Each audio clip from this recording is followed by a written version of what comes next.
창세기 26장을 읽었는데요. 이삭의 일생이 한 장에 요약되어 있습니다. 아브라함과 야곱에 대해서는 성경에 많은 분량을 할당해서 기록하고 있는데 이삭은 그렇게 이삭에 대한 기록은 많지가 않죠. 그러나 26장 한 장을 통해서 이삭의 전체 삶이 어떻게 진행되어 왔는지를 우리가 분명하게 알 수 있습니다. 26장 1절에 보면은요, 흉년이 들었습니다. 아브라함 때 흉년이 들었던 것처럼 이삭의 그 시대에 흉년이 들었는데 여호와께서 이삭에게 나타나서 애굽에 내려가지 말고 내가 내게 지시하는 땅에 거주하라고 하시죠. 그리고 약속을 하십니다. 내가 너에게 지시하는 그 땅을 떠나지 않고 거기서 계속 거류하면 너와 함께 있겠다. 그리고 너에게 복을 주어서 아브라함에게 약속한 그 복을 너에게도 똑같이 주겠다고 약속을 해주시는 거예요. 그래서 이삭의 평생에 하나님께서 지시하는 그 땅에 계속해서 머무르는 이삭의 삶을 볼 수 있습니다. 왜 이것이 중요하냐면 우리가 거처를 마련하거나 아니면은 내가 어디에 머무를까를 내가 결정하는 것은 굉장히 중차대한 문제입니다. 예를 들면은 하나님께서 지금 만약에 이제 우한 지역의 신종 코로나 바이러스 때문에 막 난리가 나지 않습니까? 만약에 하나님이 그곳에 있으라 하면 우리가 거기 갈 수 있겠습니까? 상상도 할 수 없는 일이죠. 하나님, 내가 어떻게 거기에 있습니까? 나 거기 못 삽니다. 아마 대부분 이렇게 이야기할 거예요. 죽으라고 거기 가라고 합니까? 그러니까 항상 하나님이 이삭에게 내가 너에게 지시하는 그 땅에 머무르라 이런 말씀이 우리는 그냥 항상 뭐 젖과 꿀이 흐르는 좋은 땅에 있어라 이렇게 말했다고 받아들이면 안 되고 정말 이삭의 생각과 상식을 넘어서는 뛰어넘는 그 인도를 이삭 평생에 받았다는 거예요. 지금 오늘도 26장에는 기근이 심한 겁니다. 그 시대 기근이 심하면은 뭐 지금 코로나 바이러스가 만성하는 그런 땅에 있는 거와 똑같은 거죠, 사실은. 거기 있으면 굶어 죽을 수밖에 없는. 그런데도 불구하고 이삭은 하나님이 지시하는 그 땅에 계속 머무르고 있는 겁니다. 거기서 어떤 사건이 일어납니까? 아브라함 때와 똑같이 목숨의 위협을 느끼는 거죠. 리브가. 하나님이 지시하는 그 땅에 있는데 1차적으로는 아내 리브가로 인해서 자기가 죽을 것이 두려우니까 또 리브가를 자기의 누이라고 이야기합니다. 실제로 사촌지간의 누이는 맞죠. 그런데 이제 아비멜렉이 그것을 아는 거죠. 아브라함 때 살아있던 블레셋 왕 아비멜렉은 아닙니다. 블레셋 왕의 그 명칭이 아비멜렉이에요. 사람 이름이 아니고. 그래서 아브라함 때 언약을 맺었던 그 아비멜렉은 이제 죽었을 것이고 그 자녀나 뭐 손자가 왕이 되었겠죠. 보니까 이제 이삭을 불러서 왜 내 아내를 누이라고 속였냐, 우리가 큰 죄를 지을 뻔했다 하면서 모든 백성에게 명령하죠. 이삭과 아내를 건드리지 말라. 하나님께서 이삭과 리브가를 지켜주시는 것을 알 수 있어요. 하나님이 지시하는 그 땅에 계속 머무르고 있었는데 이삭은 하나님의 명령을 쫓아서 순종했을 뿐인데 하나님께서 이삭과 리브가의 모든 안전과 목숨과 위협을 다 지켜주신다라는 거예요.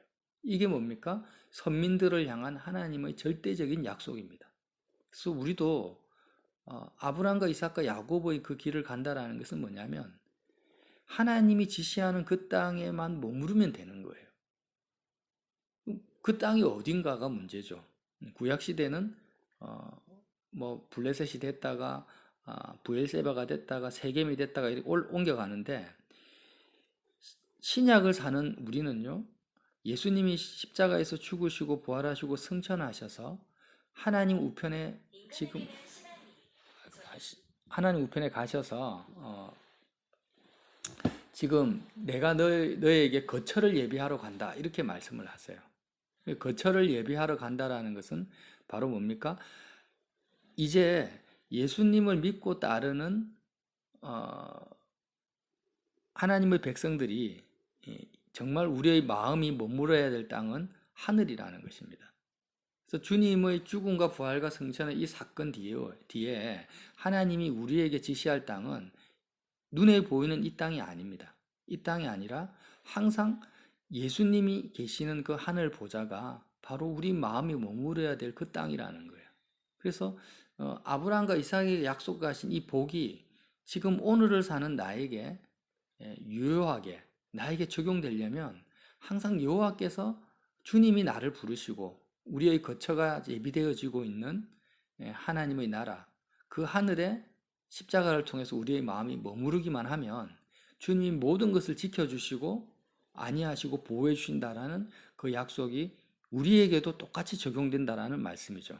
그 말씀이 이제 이삭의 삶을 통해서 우리가 조명되어질 수 있다라는 거죠.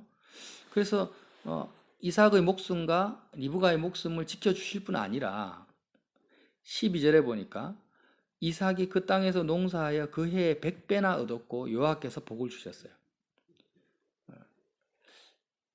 모든 이삭이 하는 일에 대해서 이제 하나님이 증거를 주시는 거죠. 축복하시는 겁니다. 하나님께서 함께 있다라는 증거, 100배나 얻었다라는 것은 뭐 기적이죠, 이거는. 그래서 이삭이 창대하고 왕성하여 마침내 거부가 되었습니다. 양과 소가 떼를 이루고 종이 심이 많으므로 이제는 블레셋 사람들이 그를 시기하기 시작합니다. 시기해서 어떻게 하냐면 아브라함 때에 아브라함이 판 모든 우물을 다 막아버리고 흙으로 메워버립니다. 그리고 나서 아비멜렉이 찾아와서 이삭에게 말하는데 내가 우리보다 크게 강성한즉 우리를 떠나라고 쫓아내버립니다. 자, 한번 상황을 우리가 우리한테 적용을 해보자고요. 하나님께서 머무르라고 해서 블레셋 땅에 머물렀는데 지켜주신 것까지는 좋아요. 그런데 하나님이 축복을 엄청나게 주셨는데 그런데 어떤 사건이 일어납니까?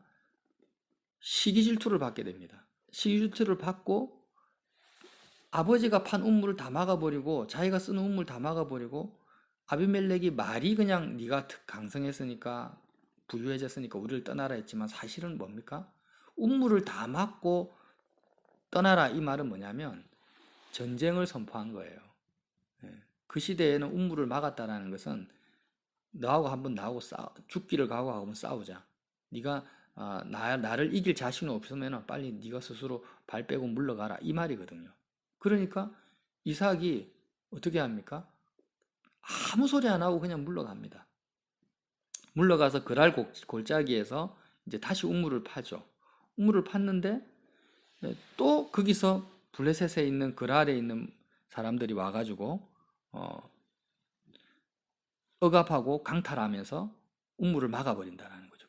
그때 18절에 보면은 판 우물이 에색이에요. 에색이라고 하는데 에색이라는 우물 이름 뜻이 뭐냐면 억압하다, 강탈하다라는. 그래서 이삭 입장에서는 쫓겨나서 우물을 팠는데 그 장소에서 또 억압을 당하고 강탈을 당했다라는 겁니다. 다시 또 우물을 팠습니다. 쫓겨나서 신나라는 우물을 팠어요. 그 우물의 신나의 뜻이 뭐냐면 적대감, 원수같이 기다리고 있다 이런 뜻이에요. 그러니까 블레셋 사람들이 이제는 어떻게 하냐면은 마치 우는 사자가 산길자를 찾는 것처럼 어떻게 하면은 이삭을 한번 우리가 잡아먹을까, 저거를 한번 죽여버릴까 이러한 살인적인 적대감을 가지고 죽일 기회를 찾고 있는 그런 상황이었다라는 거예요. 그래서 이 두 번째 우물을 팠을 때 이런 거죠. 그래서 또 다시 이삭이 싸우지 않고 다른 곳으로 갑니다. 거기서 팠는데 또 우물이 나오는 거예요. 이 우물이 이렇게 가는 곳마다 나올 수가 없습니다. 그 시대는. 하나님이 기적이죠. 이거는 기적이에요. 그래서 르호봇이라는 우물을 팠어요. 르호봇을 파면서 뭐라고 하냐면 22절에 이제는 여호와께서 우리를 위하여 넓게 하셨으니 이 땅에서 우리가 번성하리로다. 이렇게 고백을 합니다. 그때 이제 브엘세바로 다시 올라가서 그 밤에 여호와께서 이삭에게 나타나서 나는 내 아버지 아브라함의 하나님이니 두려워하지 말라. 내 종 아브라함을 위하여 내가 너와 함께 있어 내게 복을 주어 내 자손이 번성하게 하리라. 이렇게 말씀을 하세요. 그래서 쫓겨나고 또 쫓겨난 그 장소에서 이삭이 제단을 쌓고 여호와의 이름을 부르며 거기 장막을 쳤고, 이삭의 종들이 브엘세바에도 운물을 팠는데 또 운물이 나온 거예요. 이런 모든 상황들을 다 지켜보고 알게 된 아비멜렉이 여호와께서 다시 나타난 그 다음에 26절에 보면은 이삭을 찾아옵니다. 누구와 찾아오냐면 그 친구 아우삭과 군대 장관 비골과 더불어 찾아와요. 항상 군대 장관을 대동하는 이유가 뭡니까? 아비멜렉이 지금 운물을 막고 쫓아내고 하는 이 모든 일련의 과정이 이삭에게 시비를 거는 거거든요. 전쟁 선포예요. 네가 한번 나에게 대항해봐라. 대항해서 한번 싸우자. 이 전쟁 선포를 했던 거예요. 사실은 운물을 막고 쫓겨난 것이. 그런데 이삭은 계속해서 전쟁하지 않고 물러났던 거죠. 그러니까 이제는 평화협정을 맺기 위해서 군대 장관 비고를 데리고 온 거예요. 겉으로는 막 창칼이 오가진 않았습니다. 그러나 전쟁 직전의 상황까지 계속해서 선전포고하고 이렇게 이삭을 그렇게 대했던 거예요, 지금 아비멜렉이. 근데 이삭은 계속해서 당하기만 했던 거죠. 물러나고 후퇴하고. 이 모든 상황에서 계속해서 운물이 나오니까 이제는 아비멜렉의 마음속에는 두려움이 생긴 거죠. 야, 진짜 하나님이 함께하는구나. 내가 한 번만 더 이삭을 잘못 건드린다면 하나님이 나를 가만히 두지 않겠구나. 이런 위협을 느껴서 이삭에게 평화협정을 맺으러 찾아온 겁니다. 그래서 뭐라고 하냐면 28절에 그들이 이르되 여호와께서 너와 함께 계심을 우리가 분명히 보았으므로 우리의 사이 곧 우리와 너 사이에 맹세하여 너와 계약을 맺으리라. 너는 우리를 해하지 말라.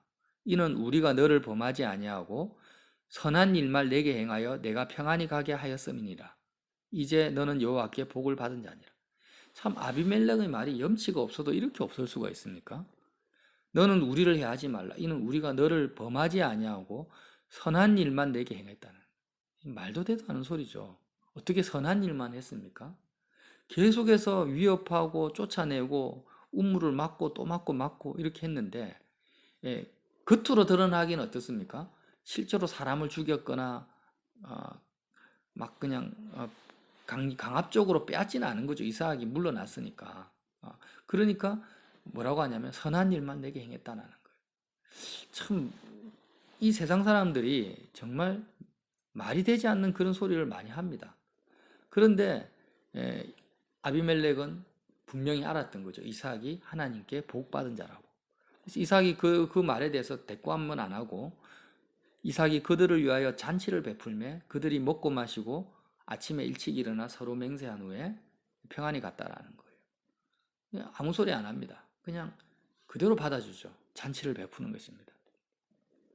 그래서 이삭의 삶 전체가요, 26장에 아주 간략하게 나와 있지만 이 보통이 아니라는 거예요.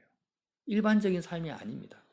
단 한 번도 자기의 어떤 그 꾀와 자기의 능력 가지고 있는 물질이나 군사력을 가지고 자기 자신을 스스로 보호하고자 방어한 적이 한 번도 없습니다.